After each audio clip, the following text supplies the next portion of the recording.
चाणक्य की बताई इन 11 बातों में से एक भी मान ली तो बन जाएगा राजयोग, मिलेंगे सम्मान व पैसा। आचार्य चाणक्य ने अपनी पुस्तक अर्थशास्त्र में कई ऐसे गुप्त सूत्र बताए हैं जिनका प्रयोग कर कोई भी जीवन में बड़ी आसानी से सफल हो सकता है। नंद साम्राज्य का विनाश कर मौर्य वंश की स्थापना कर अखंड भारत की रचना करने वाले आचार्य चाणक्य ने अपनी पुस्तक अर्थशास्त्र में कई ऐसे गुप्त सूत्र बताए हैं जिनका प्रयोग कर कोई भी जीवन में बड़ी आसानी से सफल हो सकता है। ये सूत्र इतने सरल है कि सोचने मात्र से ही आप अपना सकते हैं। कामधेनु गुना विद्या हेय काले फलदायिनी, प्रवासे मात्र सदृशा विद्या गुप्तम धन स्मृतम। अर्थात विद्या कामधेनु के समान गुणों वाली है, बुरे समय में भी फल देने वाली है, प्रवास काल में माँ के समान है तथा गुप्त धन है। मूर्ख शिष्योपदेशन दुष्टास्त्री भरनेन च दुःखिता संप्रयोगेन पंडितोप्यवसीदति। अर्थात मूर्ख शिष्य को पढ़ाने पर, दुष्ट स्त्री के साथ जीवन बिताने पर तथा दुखियों रोगियों के बीच में रहने पर विद्वान व्यक्ति भी दुखी हो ही जाता है।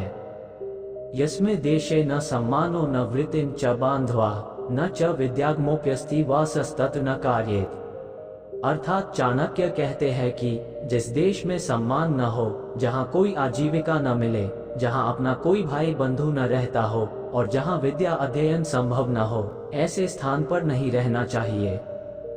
धनिकः श्रोत्रियो राजा नदी वैद्यस्तु पंचमः पंच यत्र न विद्यन्ते न तत्र दिवसे वसे।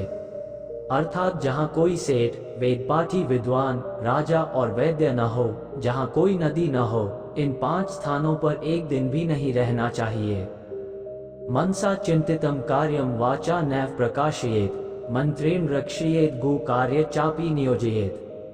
अर्थात मन में सोचे हुए कार्य को मुंह से बाहर नहीं निकालना चाहिए, मंत्र के समान गुप्त रखकर उसकी रक्षा करनी चाहिए, गुप्त रखकर ही उस काम को करना भी चाहिए। माता शत्रु पिता वैरी येन वालो न पाठितः न शोभते सभांध्ये हंसमध्ये वको यथा। अर्थात चाणक्य कहते हैं कि बच्चे को न पढ़ाने वाली माता, शत्रु तथा पिता वैरी के समान होते हैं। बिना पढ़ा व्यक्ति पढ़े लोगों के बीच में कौए के समान शोभा नहीं पाता। बल विद्या च विप्राना राज्ञः सैन्यम बल तथा बल वित्त च वैश्याना शूद्राना च कनिष्ठता। अर्थात चाणक्य कहते हैं कि विद्या ही ब्राह्मणों का बल है, राजा का बल सेना है, वैश्यों का बल धन है तथा सेवा करना शूद्रों का बल है।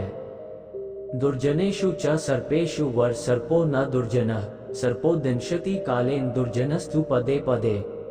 अर्थात दुष्ट और सांप, इन दोनों में सांप अच्छा है, न कि दुष्ट। सांप तो एक ही बार डसता है, किंतु दुष्ट तो पग पग पर डसता रहता है। रूप्यौवन संपन्ना विशाल कुल संभवा विद्याहीना न शोभनते निर्गंधा इव किंशुका।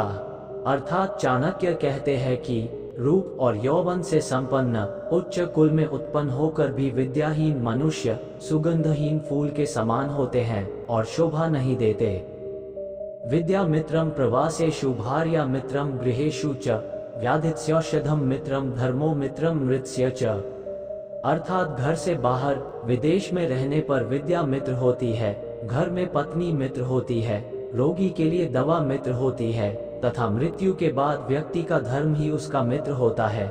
यस्यार्थस्य मित्राणि यस्यार्थस्य बांधवा यस्यार्थः स पुमालोके यस्यार्थः स च पंडितः। अर्थात चाणक्य कहते हैं कि जिस व्यक्ति के पास पैसा है, लोग स्वतः ही उसके मित्र बन जाते हैं, बंधु बांधव भी उसे आघेरते हैं। जो धनवान है उसी को आज के युग में विद्वान और सम्मानित व्यक्ति माना जाता है।